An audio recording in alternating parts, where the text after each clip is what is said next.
BJP ने वक्फ bill लाके क्या किया क्या नहीं किया छोड़ो, उसको हम कंट्रोल नहीं कर सकते।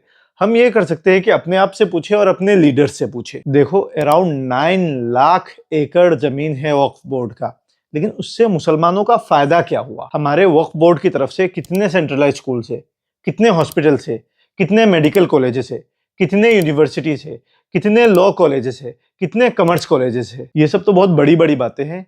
डिस्पेंसरीज कितने हैं, क्लिनिक्स कितने हैं? गवर्नमेंट के हिसाब से वक्फ बोर्ड को अराउंड 12,000 करोड़ सालाना कमाना चाहिए था। आधा छोड़ दो, 6,000 करोड़।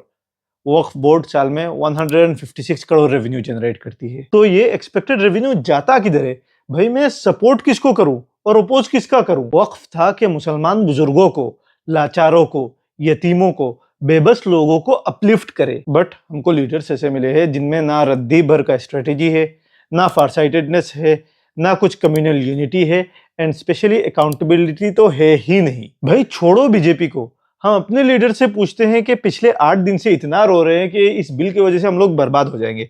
पिछले 80 साल में क्या किया जिसकी वजह से हम आबाद हो गए? इस टॉपिक में बोरी कम्युनिटी की तारीफ करना लाजमी है।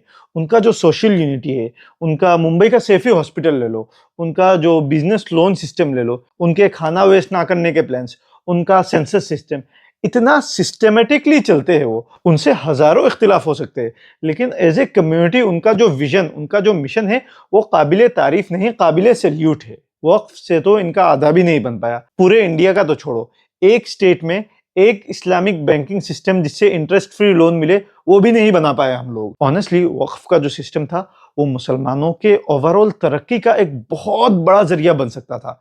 ये जो अमेंडमेंट बिल आया वो तो अभी 2025 में आया ना। 78 साल से हमारे लीडर्स ने हमारे साथ किया क्या? बिल अपोज करने से पहले हमको ये सवाल पूछना चाहिए। और हमें देखो, हम रो रहे हैं कि भाजपा हमें खाए जा रही है, तो तुम उम्मीद क्या कर रहे थे? उनका मॉडर्न फॉर्म में वजूद ही आया बाबरी मस्जिद गिराने के एजेंडे से। सो मुझे रहजनों से कोई गिला नहीं है, वो तो है ही खबीस। मुझे अपने रहबरों से ये सवाल है कि तुम लोग क्या कर रहे थे? क्योंकि उनके पास वक्फ का पावर अराउंड 8 डेकेड्स तक अपने हिसाब से था, तो उन्होंने मुसलमानों के अपलिफ्टमेंट के लिए क्या किया और अपने जेब भरने के लिए क्या क्या किया? ये सवाल है।